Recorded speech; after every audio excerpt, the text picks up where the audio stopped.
Hello students, if you like my videos then please like, share and subscribe your own channel Dhaval Shah maths. आज हम देखने वाले हैं standard 11 का बहुत ही important topic that is principle of mathematical induction. उसका शॉर्ट फॉर्म है PMI।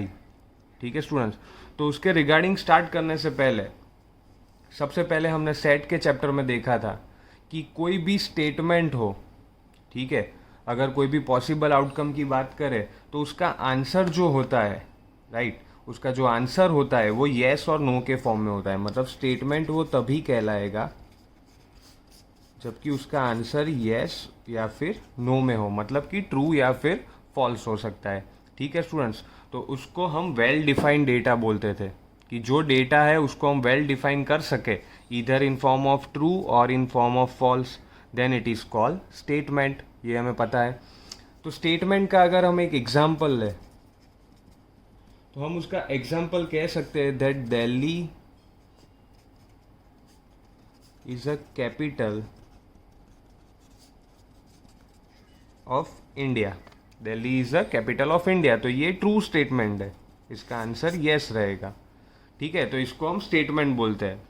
जबकि अगर स्टेटमेंट ना हो उसका एक एग्जाम्पल ले तो हम कौन सा एग्जाम्पल ले सकते हैं कि बेस्ट सिंगर्स ऑफ इंडिया, तो फिर वो वेल डिफाइंड डेटा नहीं है। वो हमने चैप्टर 1 के दौरान देखा था, सेट्स के दौरान ये चीज़ हमने देखी थी कि इंडिया में से अगर इंडिया में से जो अच्छे सिंगर्स है उसकी लिस्ट हमें निकालनी हो तो वो पर्सन टू पर्सन वेरी होता रहेगा। ठीक है, तो फिर वो स्टेटमेंट नहीं कहलाएगा। वो क्यों नहीं कहलाएगा? क्योंकि उसका आंसर येस या फिर नो, ट्रू और फॉल्स के फॉर्म में बनता ही नहीं है, क्योंकि वो वेल डिफाइंड नहीं है, तो फिर वो स्टेटमेंट नहीं कहलाएगा। ठीक है स्टूडेंट्स, अब हम बात करते हैं मैथमेटिकल स्टेटमेंट की।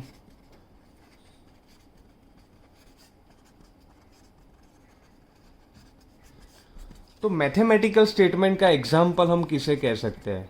मैथमेटिकल स्टेटमेंट का एग्जाम्पल हम बोल सकते हैं that A union B equal to B union A। तो ये एक एग्जाम्पल हो गया।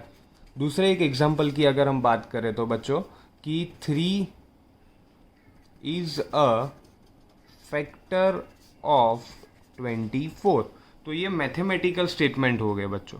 ठीक है, ये कौन सा स्टेटमेंट हो गया? ये मैथमेटिकल स्टेटमेंट हो गया। और एक अगर मैं स्टेटमेंट की बात करूं तो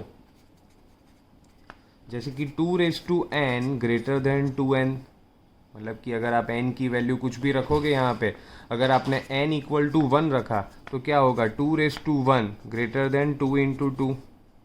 ठीक है, तो वो पॉसिबल होता है? यहाँ पे वो पॉसिबल नहीं हो रहा है क्योंकि 2 ग्रेटर देन 4 कभी भी नहीं होगा, वो लेस देन है।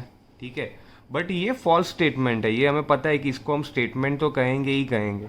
ठीक है स्टूडेंट्स, तो ये फॉल्स स्टेटमेंट है। बट अगर मुझे इसको ट्रू में कन्वर्ट करना हो तो मैं यहाँ पे क्या लिख दूंगा? 2n greater than 2n for n equal to 3, 4 up to so on. मतलब अगर आप 3 की वैल्यू रखोगे यहाँ पे तो वो ट्रू हो जाएगा। जैसे कि 2⁵ 8 होता है, 8 ग्रेटर देन 6 हो गया, तो वो हमें फिर पता है कि वहाँ से आप कोई भी डिजिट रखोगे तो वो ट्रू कहलाएगा। ठीक है स्टूडेंट्स, तो अब हम बात करते हैं PMI की कि ये जो एग्जाम्पल्स हमने लिए सारे यहाँ पे, उसमें PMI कहाँ पे कंसीडर होता है? उसमें PMI कहाँ पे कंसीडर होता है? तो ये जो मैथमेटिकल स्टेटमेंट है, so to prove any mathematical statement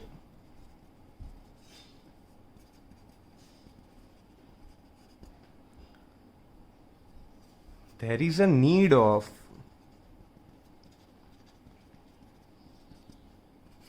PMI। मतलब कि किसी भी मैथमेटिकल स्टेटमेंट को अगर आपको प्रूव करना है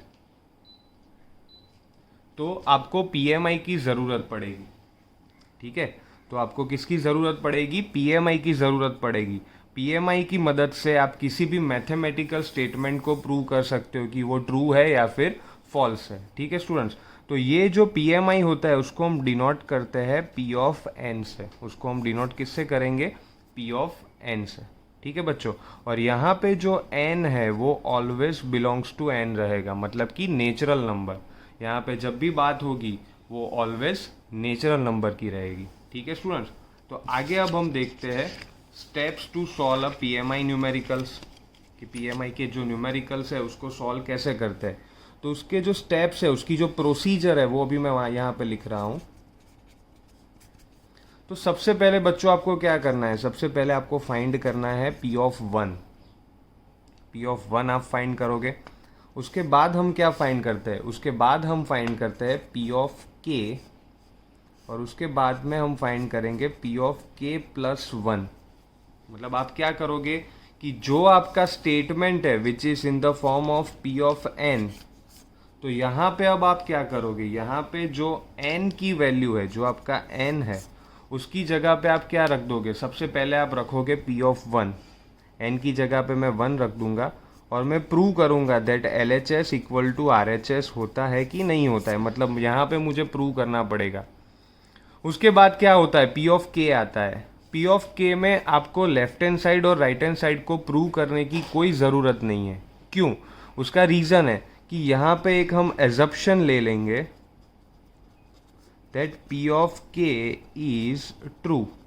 मतलब हम पहले से ही मान लेते हैं कि p ऑफ k तो ट्रू है ही है, ठीक है। फिर लास्ट में क्या होता है, p of k plus one की बात करते हैं। तो p of k plus one में स्टूडेंट्स क्या होगा, यहाँ पे हमें फिर से प्रूव करना पड़ेगा LHS इक्वल टू RHS, ये हमें प्रूव करना पड़ेगा, ठीक है।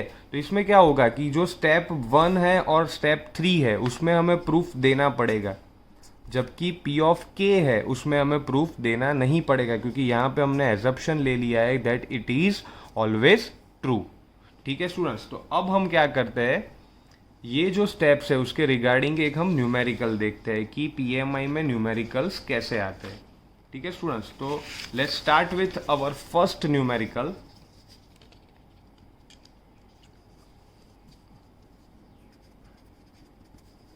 दैट आपको यहाँ पे दिया है 1 plus 2 plus 3 plus up to n equal to n into N plus 1 upon 2, ठीक है स्टूडेंट्स। तो ये आप देख सकते हो कि एक मैथमेटिकल स्टेटमेंट है। आपको बोला गया है कि with the help of PMI आपको ये प्रूव करना है कि ये स्टेटमेंट क्या है, ट्रू है या फिर फॉल्स है, ये हमें प्रूव करना है, ठीक है।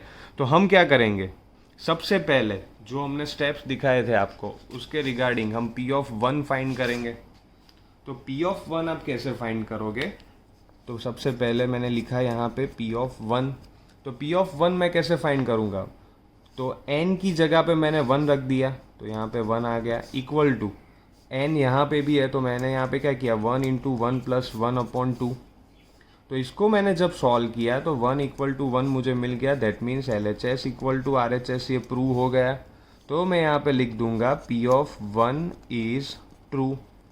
स्टूडेंट्स अगर P ऑफ वन ही ट्रू प्रूव नहीं हुआ, यहाँ पे तो हो गया है हालांकि, बट सपोज लेट एक अजप्शन लेते हैं कि अगर ये फॉल्स आ गया तो आप क्या करोगे, तो आपका न्यूमेरिकल यहाँ पे ही ख़त्म हो जाएगा। फिर आपको आगे कैलकुलेशन करने की कोई ज़रूरत नहीं है, वो आपके लिए एक एडवांटेज हो गया। अगर कोई भी क्वेश्चन आपके सामने आया और यहाँ पे अगर P ऑफ वन ही ट्रू प्रूव नहीं हुआ तो आपको वहाँ पे ही स्टॉप हो जाना है, ठीक है students. But in majority of case वो लोग कौन से सम देंगे जिसमें P of one always true होगा, ठीक है स्टूडेंट्स।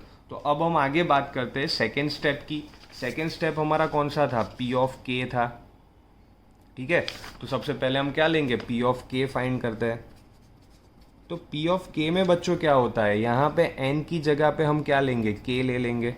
तो 1 plus 2 plus 3 plus up to plus K equal to K into K plus 1 upon 2।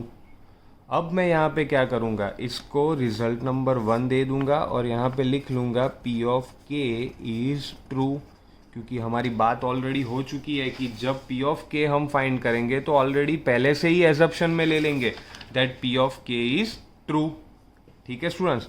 तो अब हम क्या करेंगे आगे, P of K plus one. तो P of K plus one में बच्चों हम क्या करेंगे, सबसे पहले n की जगह पे K प्लस वन लिख देते हैं।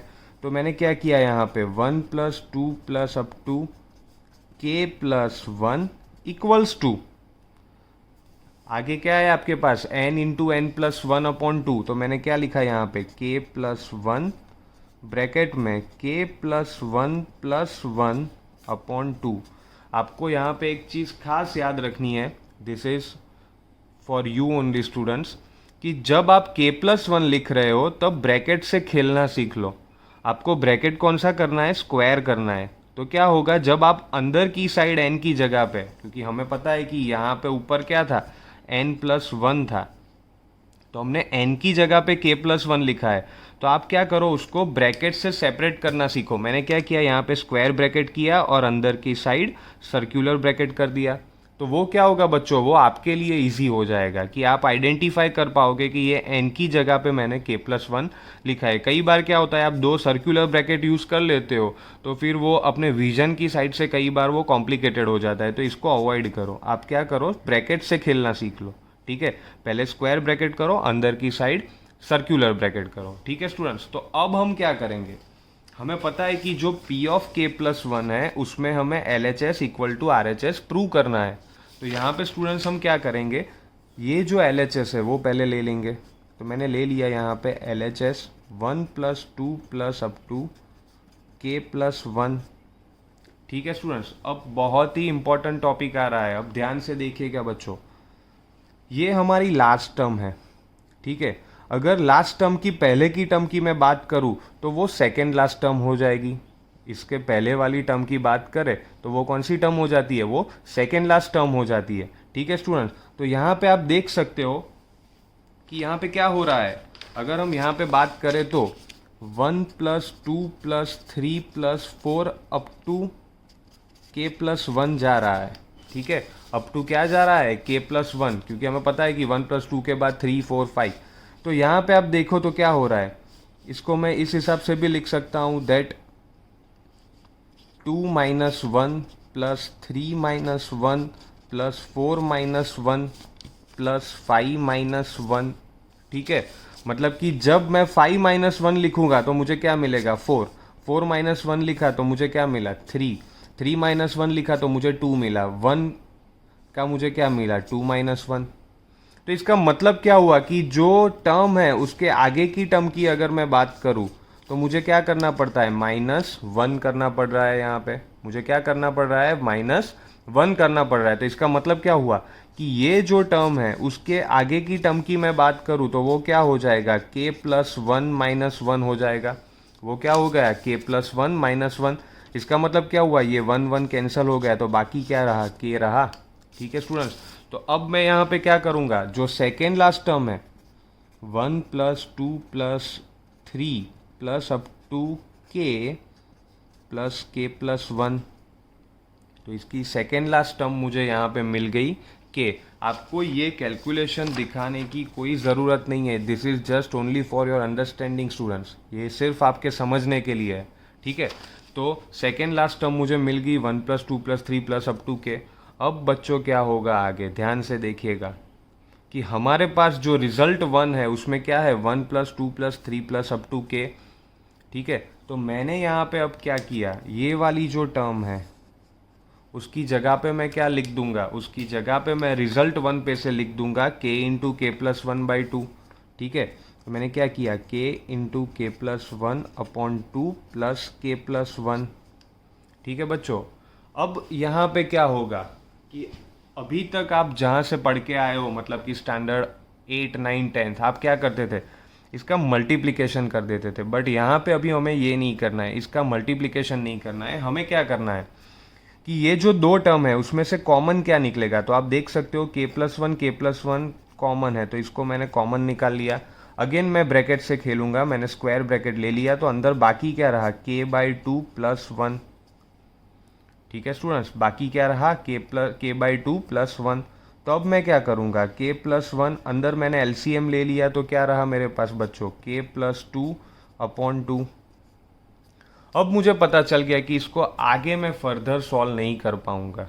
इसको अगर मुझे सॉल्व करना है तो मुझे कंपलसरी मल्टीप्लिकेशन करना पड़ेगा।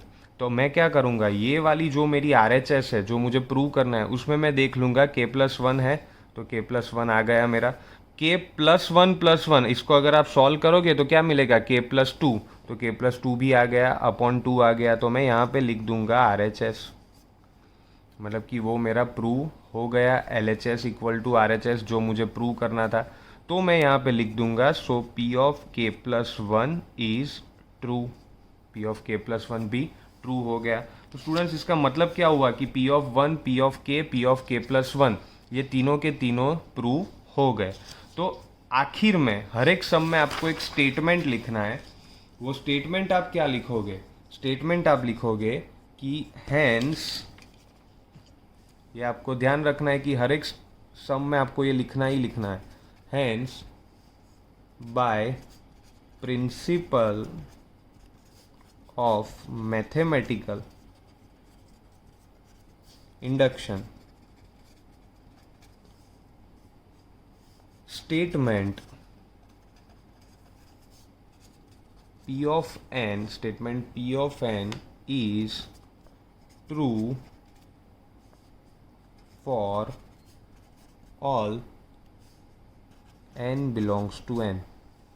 हर एक न्यूमेरिकल के बाद आपको लास्ट में ये स्टेटमेंट लिखना है, ठीक है। That hence by principle of PMI भी आप लिख सकते हो, statement P of n is true for all n belongs to n।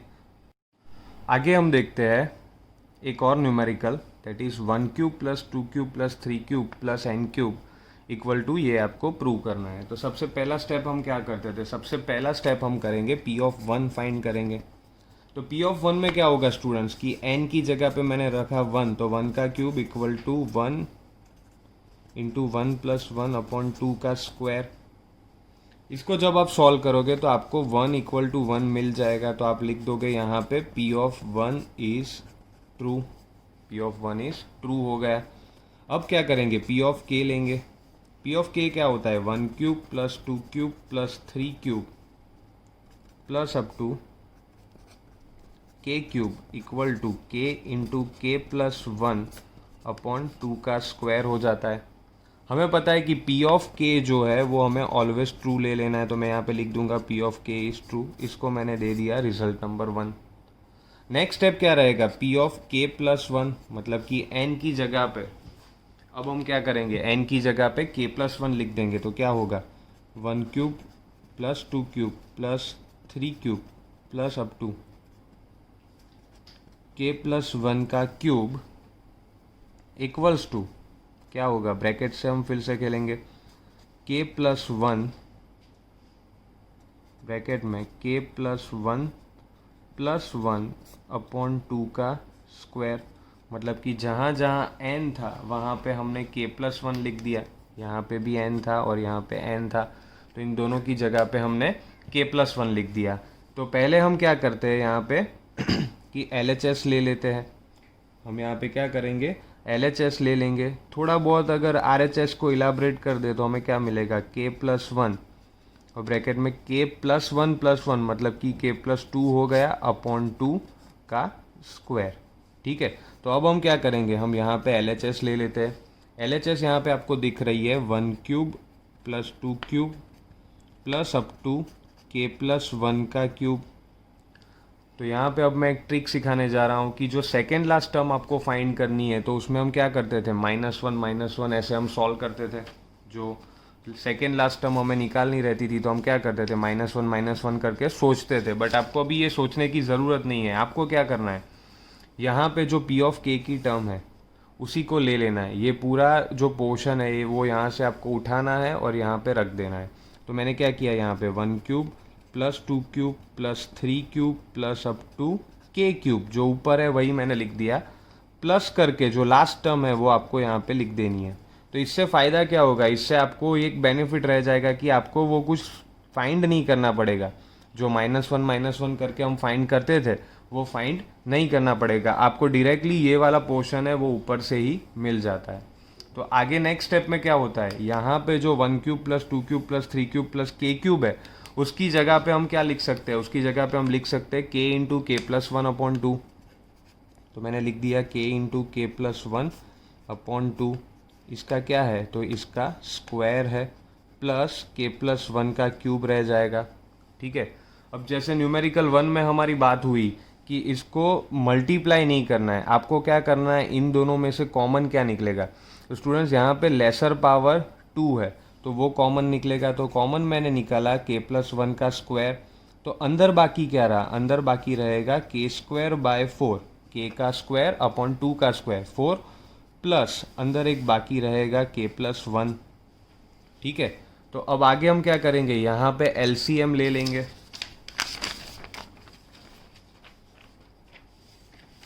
तो जब आप LCM लेते हो तो क्या रहेगा आपके साथ, LCM मिलेगा आपको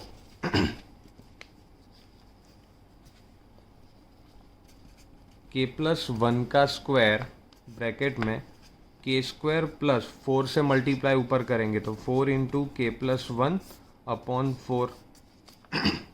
तो ये हमने LCM भी ले लिया। ठीक है, तो अब आगे क्या होगा, k+1 का square upon k² plus 4k plus 4 upon 4। ठीक है, तो अब इसको अगर हम देखें यहाँ पे तो ये फॉर्मेशन हो रहा है x² plus 2xy plus y²। तो इसकी जगह पे आप क्या लिख सकते हो, आइडेंटिटी के अकॉर्डिंग x प्लस वाई का होल स्क्वायर लिख सकते हो। ठीक है, तो यहाँ पे अगर हमने सॉल्व किया तो फाइनल आंसर हमें मिला k+1 का स्क्वायर ब्रैकेट में फर्स्ट टर्म का स्क्वायर रूट k और 4 का स्क्वायर रूट, 4 का स्क्वायर रूट क्या होता है 2, उसका स्क्वायर अपॉन 4 हमें मिल गया। ठीक है, तो इसको अगर हम कंपेयर करें अपनी RHS के साथ जो अभी हमने आगे सॉल्व किया था, तो ये वाली जो थी वो हमारी RHS थी। तो क्या था, k+1 k+2 अपॉन 2 का स्क्वायर। तो ये हमें मिल गया k+1 k+2 अपॉन 2 का स्क्वायर इक्वल टू हम लिख देंगे यहाँ पे RHS। तो लास्ट में आपको क्या स्टेटमेंट लिखना है, पहले तो आप लिख दोगे p of k+1 is true और आगे लिखोगे hence by PMI p of n is true for all n belongs to n। ठीक है स्टूडेंट, तो इस तरह आप PMI के न्यूमेरिकल्स सॉल्व कर सकते हो। If you like my videos then please like share and subscribe your own channel Dhaval Shah maths. Thank you.